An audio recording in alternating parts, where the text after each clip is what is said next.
Welcome to ShavedApe's Pearls of Wisdom. Yes, hello guys, it's ShavedApe, and this is a series where I'm going to try and help you guys improve your FPS gaming experience. And by that I mean if you play better, then you ultimately get a better experience.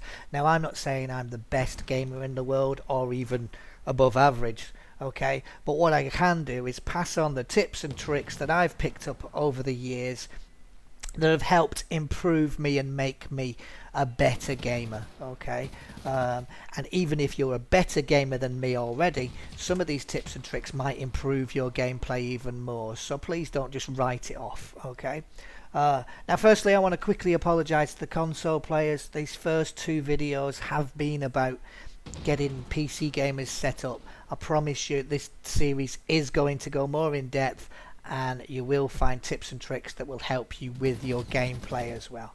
Okay, now with that out of the way, this video is all about setting up your mouse, and I'm not talking sensitivity here. That's a personal thing, and while I would always advocate lower sensitivity equals more accuracy, this is more about using the mouse instead of your keyboard. Okay, for more on sensitivity, please feel free to check out my mouse acceleration video that I did a couple of weeks ago or a couple of days ago, depending on when you're watching this video, or maybe even a couple of years ago, who knows.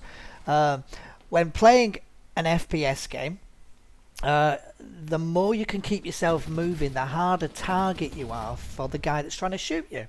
Okay, and actually from what I read, it also makes the server work harder to send that information to the person that's trying to shoot you, and it then sort of guesses and maybe sends him the wrong information or doesn't update him quickly enough because it's got to update so often.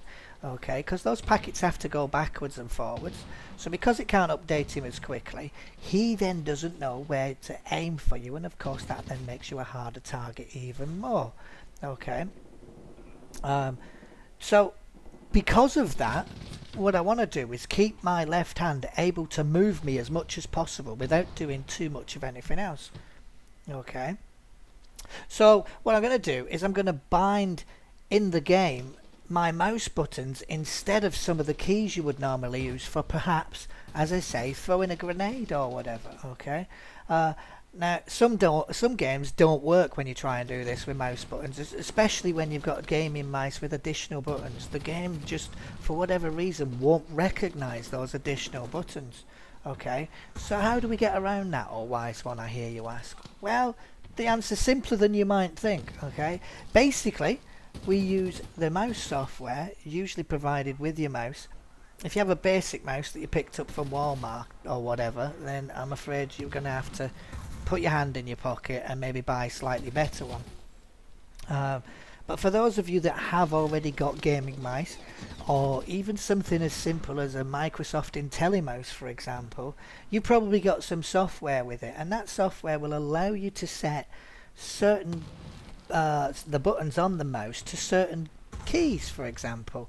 So I might set my middle mouse button to be G, for which of course will allow me then to throw a to throw a grenade. So I've now, I've got it set to G. I can throw a grenade nice and easy, and I don't have to press G, so I don't have to take my fingers off the WASD keys. Okay, now because I've got a Razer Death Adder, I use the software Razer Synapse. And I set certain profiles for certain games, which allows me to have different keys set for different games. It can sometimes make it a little bit easier to perhaps switch between primary and secondary weapons, for example. Okay.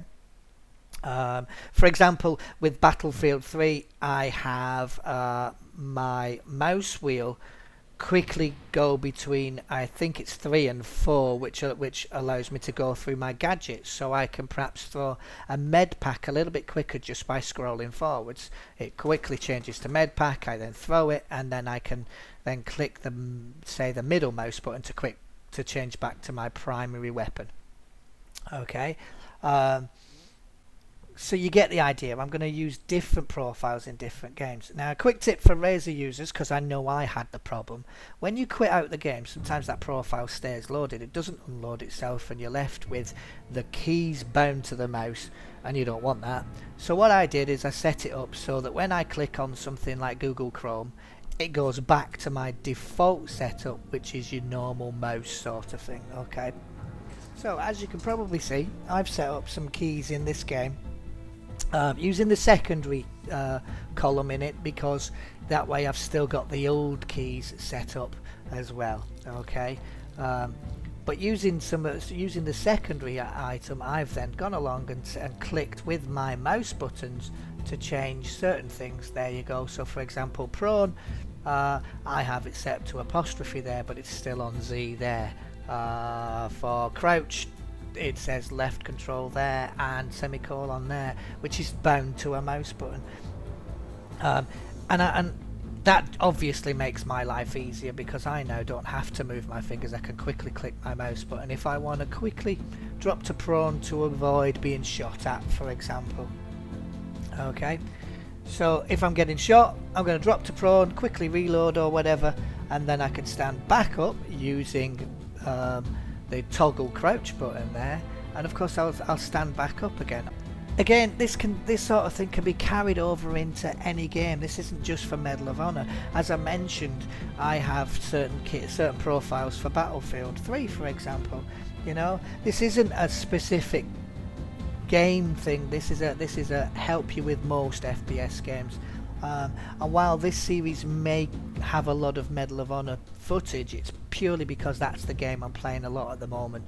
And in the future it may be another game. There is another DLC for Battlefield coming in the future, for example, so you may see a fair few videos with that coming.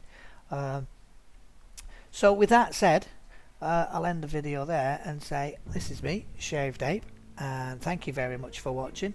As always, please like, subscribe, and I will see you all again soon.